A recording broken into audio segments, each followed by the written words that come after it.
જી ગઈકાલે મોરબી જિલ્લાના ટંકારા પોલીસ સ્ટેશનની હદમાં એક હાઈવે ઉપર આવેલી ખજૂરા હોટલ છે અને એની કેમ્પસની અંદર એક લૂંટના બનાવ બનવા પામેલા અને એ પોલીસના ધ્યાન ઉપર આવતા તાત્કાલિક જિલ્લાના અંદર જે કનેક્ટ કરતી જે તમામ રસ્તાઓ છે એના ઉપર નાકાબંધી કરવામાં આવી તેમજ સાથે સાથે જે નજીકના આપણા પડોશી જિલ્લાઓ છે એના સાથે પણ સંકલન કરી એના પણ અલગ અલગ રૂટ ઉપર નાકાબંધી ગોઠવી દેવામાં આવેલી. જિલ્લા પોલીસના જે બંને ડિવિઝનના ડીવાયએસપી લોકલ પોલીસ સ્ટેશનના પીઆઈ અને સાથે સાથે ક્રાઇમ બ્રાન્ચ અને એસઓજીને પીઆઈને પણ એ વિગત મળતી તાત્કાલિક એ જગ્યા ઉપર પહોંચી ગયા હતા અને એ પ્રમાણે જે ફરિયાદીને જણાવ્યા પ્રમાણે જે ફરિયાદ દાખલ થઈ છે એમાં એ રાજકોટમાં એની ટાઇટેનિયમ કરીને પેઢી છે અને એ પેઢીમાંથી પરત મોરબી આવતા હતા ત્યારે રેકી કરીને પાછળ ગાડી ભટકાડીને અને એને ત્યાં ઇન્ટરસેપ્ટ કરીને અને ગાડીમાંથી પૈસા ચારેક લોકો લઈને ગયા હતા એ પ્રકારની હકીકત જણાવવામાં આવેલી હતી અને એ અનુસંધાને આજ આપણી પાસે 2 જેટલા આરોપીઓને આ ગુનાના કામે પકડી લેવામાં આવેલા છે અને સાથે સાથે 72 લાખથી વધારે રકમ પણ એના પાસેથી કબજે કરી લેવામાં આવી છે. એ ટોટલ જે એની પાસે રકમ હતી એ 90 લાખ જેટલી હતી જે રકમ આરોપીઓ લઈને ગયા છે અને એ 90 લાખ પૈકી જે મેં આપને જાણ કરી એ પ્રમાણની અત્યારે આરોપીઓ પાસેથી રિકવરી પણ કરી લેવામાં આવેલી હતી. પ્રથમ દૃષ્ટિએ અત્યાર સુધીની તપાસમાં ટોટલ 6 થી 7 લોકો એ આરોપીઓ પ્રી પ્લાન્ડ વેમાં આવીને આ પ્રકારના એ જે ઘટના છે એને અંજામ આપ્યા છે અને અત્યાર સુધીની તપાસમાં જે તમામ લોકો છે એ ભાવનગર જિલ્લાના વતની હોવાનું ધ્યાન ઉપર આવેલા છે. જી જે પ્રમાણે મેં આપને જાણ કરી એ ફરિયાદીને જ્યારે એ ખ્યાલ આવ્યું કે કોઈ એનો પીછો કરે છે તો એ બાબતે એના કોન્ટેક્ટમાં કોઈ પોલીસ ઓફિસર રાજકોટના હતા એને કોન્ટેક્ટ કરવામાં આવેલા અને એના થ્રુ જિલ્લા પોલીસને જાણ થઈ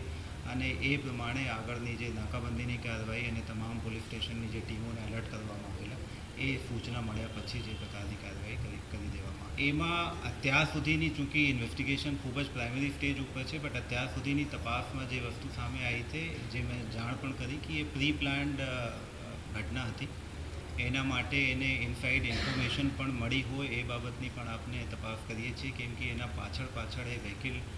લાંબા સમય સુધી એના પાછળ હતી ફરિયાદીના કહેવા પ્રમાણે અને છેલ્લે જ્યાં ઘટના બની ત્યાં એની કારને ભટકાડીને અને ઇન્ટરસેપ્ટ કરીને અંજામ આપવામાં આવેલા છે. તો કોઈ ઇનસાઇડર જોબ પણ થઈ શકે એ બાબતની પણ તપાસ ચાલુ છે અને હાલ જે બાકીના 4 થી 5 આરોપીઓ છે એને પકડવા માટે અને એના પાસેથી જે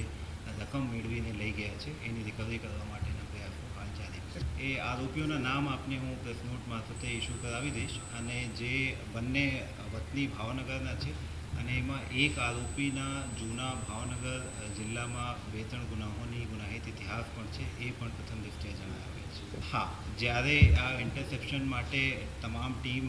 અલગ અલગ વિસ્તારોમાં નાકાબંધીના પોઈન્ટ ઉપર હતી તો એ હકીકત એવી મળી હતી કે એ ગાડી અહીંયાથી પસાર થઈને નીકળી છે તો એને રોકવા માટે હવામાં એક રાઉન્ડ ફાયર પણ કરવામાં આવેલા. જી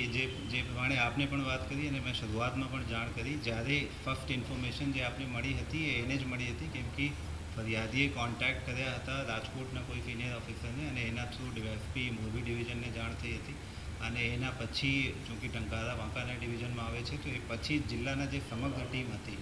એ એક ટીમ તરીકે જે પોતપોતાની જગ્યાઓ ઉપર જે નાકાબંધીની આપણી પોલીસની અલગથી એક મોકડ્રીલ કરવામાં આવે છે એ પ્રમાણે એની ગોઠવણી કરી દેવામાં આવેલી હતી અને એના જ કારણે આપને તાત્કાલિક આ પ્રકારની સફળતા પણ મળી છે અને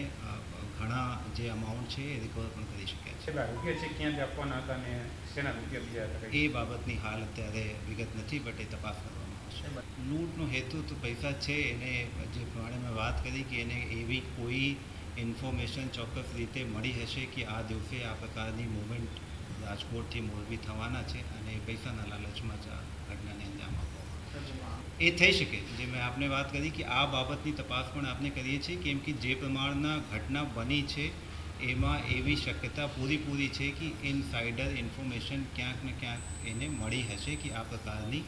જે કેશ રકમ છે એની મૂવમેન્ટ રાજકોટથી મોરબી આ રસ્તા ઉપર થવાની. હાલ કેશ સિવાય જે આ પેઢીના જે ડોક્યુમેન્ટ્સ હતા કેટલાક અને જે બેગ વગેરે હતા અને એના ગાડીમાં જે બીજા જે પણ વસ્તુ લઈ ગયા હતા એમાં મોટા પાયે રિકવરી થઈ ગઈ છે. બાકી કેશ અને આરોપીઓની રિકવરી અને એને અરેસ્ટ કરવા ટોટલ સ્ટાફ